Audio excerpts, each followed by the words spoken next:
Bismillahirrahmanirrahim. Assalamualaikum warahmatullahi wabarakatuh. Ketemu lagi. Bahasan kali ini tentang praktek online mata kuliah tumbuhan air, ya, Fakultas Perikanan dan Ilmu Kelautan Universitas Saloleo. Sebelum kita masuk pada bahasan tentang praktek online, saya ingin memberikan pengantar tentang praktek online tumbuhan air itu sendiri.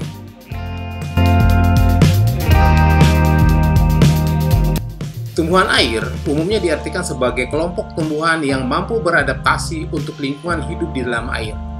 Biasanya tumbuhan air ini dikelompokkan pada tumbuhan tingkat tinggi dan tumbuhan tingkat rendah. Namun demikian, tumbuhan ini umumnya mempunyai batang, daun, akar, atau semacam batang, semacam daun, dan semacam akar.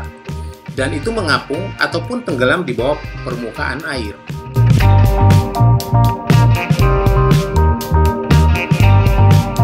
Kalau kita lihat berbagai macam tipe dari vegetasi ini, ada yang emergent, kemudian ada yang floating, dan kemudian ada yang submerged. Ini adalah salah satu contoh dari tumbuhan filamentous alga yang masuk ke dalam tumbuhan air. Biasanya hidup pada rawa-rawa, kolam-kolam, daerah-daerah yang tergenang. Ini adalah contoh floating plant.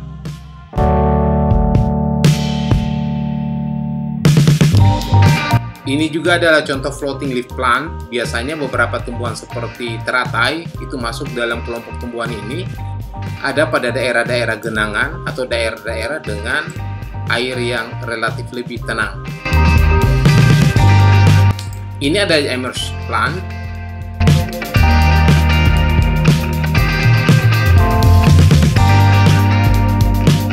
Kemudian yang berikutnya adalah submerged plant. Ini adalah tumbuhan yang seluruh hidupnya itu berada di badan air. Dia tenggelam, dia berada pada dasar perairan. Atau yang terakhir, ya, kita bisa lihat planktonic plant. Sebenarnya tumbuhan ini bisa kelihatan dengan mata, namun ukurannya kecil dan biasanya mengapung di badan atau di permukaan perairan. Oke, yang berikutnya itu sebagian besar tumbuhan air itu hidup di perairan umum. Ada beberapa tempat yang memang tumbuhan ini bisa hidup dengan baik. Kolam, danau, saluran irigasi, saluran air, rawa, sungai, itu merupakan habitat dari berbagai macam tipe tumbuhan air yang kita bisa dapatkan. Beberapa tumbuhan air ini lainnya hidup pada daerah-daerah muara sungai. Biasanya pada daerah-daerah estuari. Kita bisa dapatkan beberapa daerah di salt marsh misalnya. Di samping perairan umum dan perairan payau, yang paling banyak juga kita temukan itu adalah pada daerah pantai atau pada daerah laut. Biasanya tumbuhan ini itu tenggelam seluruhnya. Ini adalah contoh dari tumbuhan air yang hidup pada saluran-saluran irigasi, sungai-sungai kecil.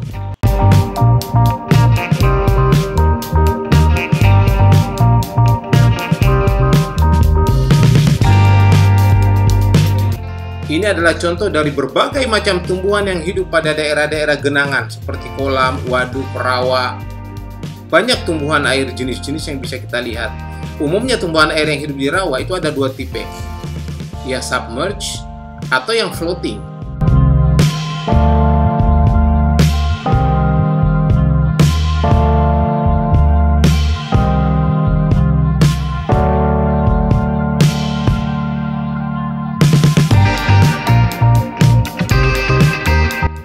Yang berikutnya, beberapa tumbuhan air itu biasanya hidup di muara sungai. Airnya lebih payau misalnya, atau campuran air tawar dengan air asin. Dan memang mereka hidup benar-benar terendam oleh air dan dapat menyesuaikan diri pada saat pasang dan saat surut. Biasanya pada daerah pinggir pantai dan juga merupakan perpaduan antara air tawar dan air asin, itu merupakan daerah yang disebut dengan salt marsh. Ini adalah contoh dari salt marsh, dan kita bisa temukan bahwa daerah ini banyak sekali tumbuhan air yang hidup di sana. Ini adalah contoh dari seagrass.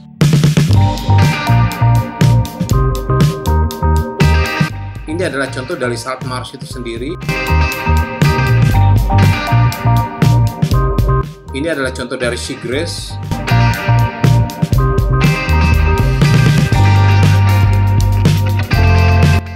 Saat ini kita coba bahas tujuan praktek online kali ini. Yang pertama itu mahasiswa dapat membedakan penggolongan tumbuhan air berdasarkan cara hidupnya. Yang kedua itu mahasiswa dapat memahami biologi dan ekologi dari tiap tumbuhan air yang diamati. Kemudian yang ketiga itu mahasiswa dapat menemukan dan mengidentifikasi setiap jenis-jenis tumbuhan air yang nantinya dilihat. Keempat itu mahasiswa dapat menjelaskan ekosistem dari setiap tumbuhan air yang didapatkan. Yang berikutnya itu membuat spesimen dari tiap jenis tumbuhan air yang didapatkan. Jangan lupa dengan mencantumkan klasifikasi dari setiap jenis-jenis yang didapatkan. Ini adalah contoh dari tumbuhan air yang hidup di bawah permukaan di pinggir pantai. Kelompok seagrass yang paling banyak pada daerah-daerah pantai.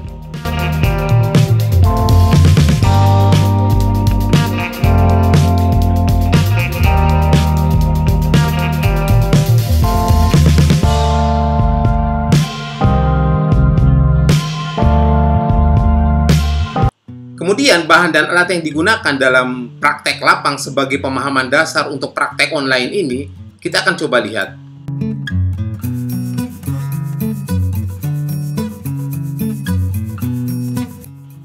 Ketika kita praktek lapang, maka ada beberapa alat dan bahan yang harus kita siapkan. Hal ini untuk memudahkan kita mengoleksi berbagai macam tumbuhan air yang kita dapatkan untuk kemudian dipelajari lebih lanjut. Alat-alat yang digunakan seperti kantong plastik misalnya, gunting, sekop tangan, sarung tangan plastik, koran, kertas perekat spesimen, alat tulis menulis, kamera digital, dan kamera bawah air.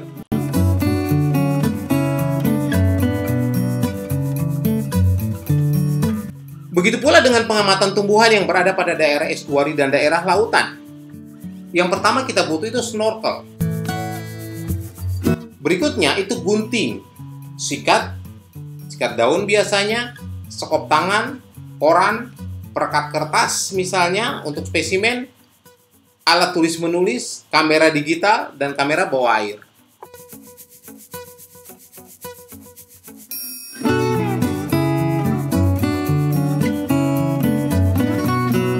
Adik-adik coba kita lihat contoh beberapa jenis seagrass yang ada.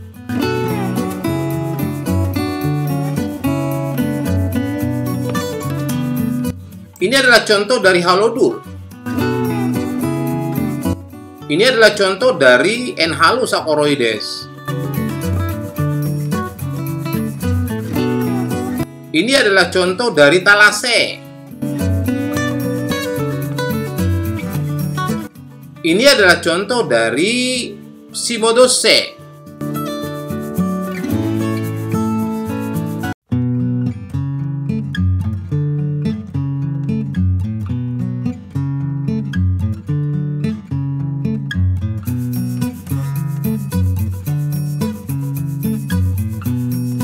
Ini adalah hamparan beberapa seagrass yang ada.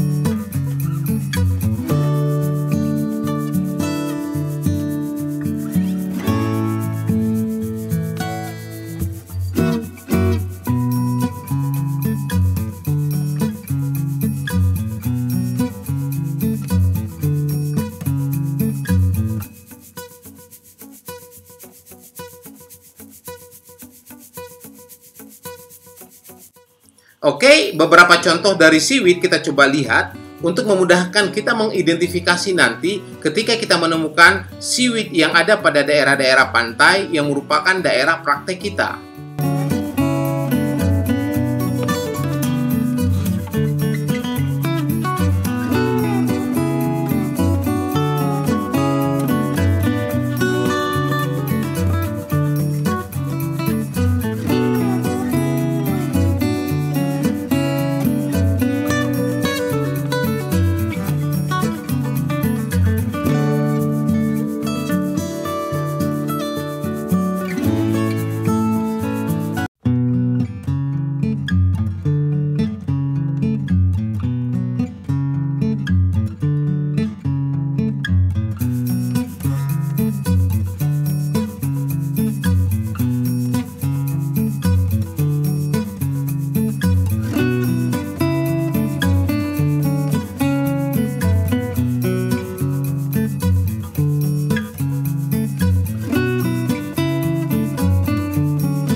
Oke, yang berikutnya adalah contoh pengamatan lapangan untuk praktek seagrass.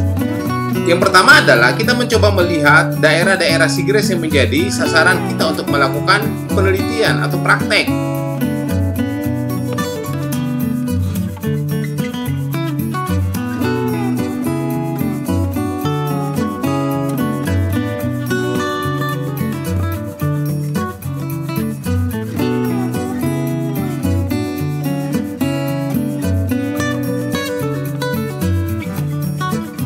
Kita menggunakan transect. Transect itu adalah satu alat bantu untuk memudahkan kita menghitung seberapa besar populasi dari seagrass yang ada pada satu tempat.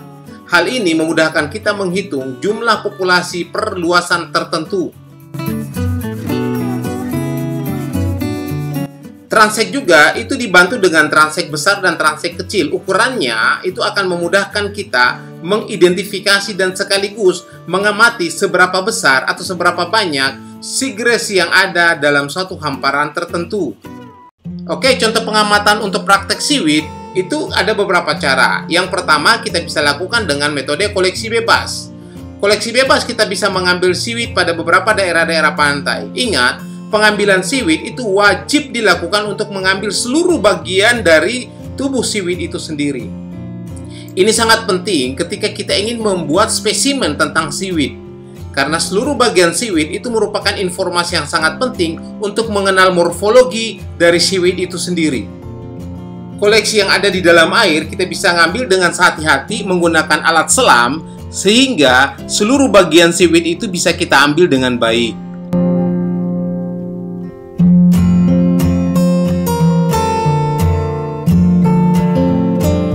Setelah seaweed diambil, itu disimpan dalam satu wadah tertentu. Kemudian kita coba mengurai semua bahan-bahan yang ada sehingga membentuk suatu tumbuhan yang utuh, termasuk batang, akar, daun.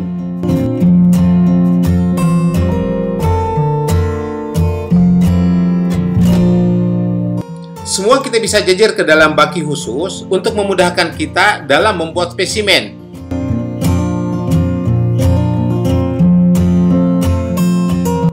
Yang pertama kita lakukan adalah mengambil seaweed tersebut.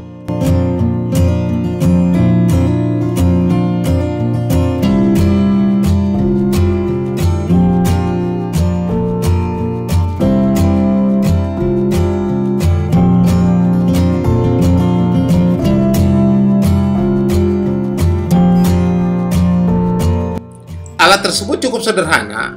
Ya, kita hanya menyimpan ke dalam satu lembaran kertas dan kemudian kita letakkan seaweed di atasnya dan kemudian kita coba untuk menghilangkan semua air yang ada dan kita tutup dengan kertas yang kita harapkan kertas tersebut bisa menyerap semua air yang ada dalam seaweed tersebut. Kita letakkan ke dalam wadah kayu dan kemudian kita tutup dengan koran dan kemudian kita tutup dengan kartun dan kita tutup dengan kayu. Kita harapkan bahwa nantinya pada satu saat tertentu spesimen yang kita buat itu masih terjaga semua bentuk morfologi dan warnanya.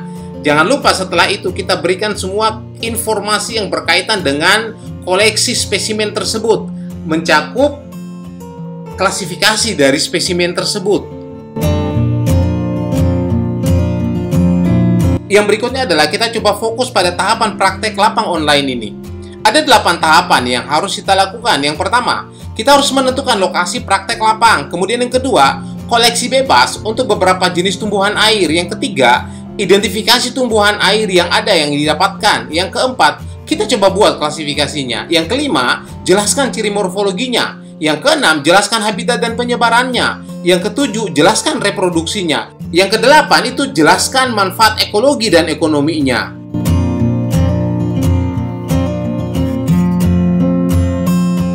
Yang akhir adalah kita akan membuat laporan dari praktek online ini berdasarkan spesimen yang kita dapatkan sebagai berikut.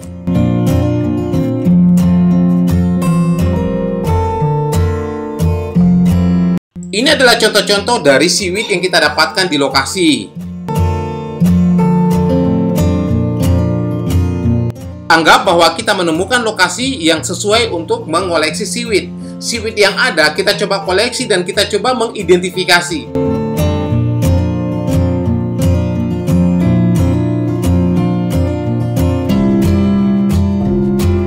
Diharapkan kita bisa mengidentifikasi seluruhnya sehingga kita bisa mendapatkan gambaran yang jelas tentang seaweed yang kita dapatkan.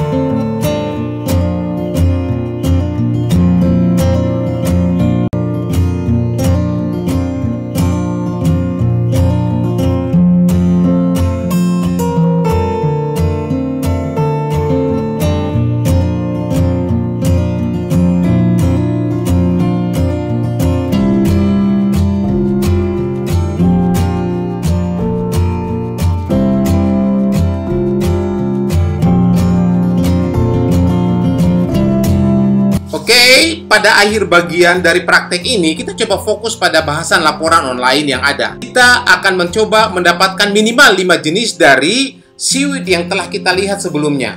Yang pertama, Anda diharapkan untuk mengidentifikasi tumbuhan air yang ada. Minimal 5 jenis.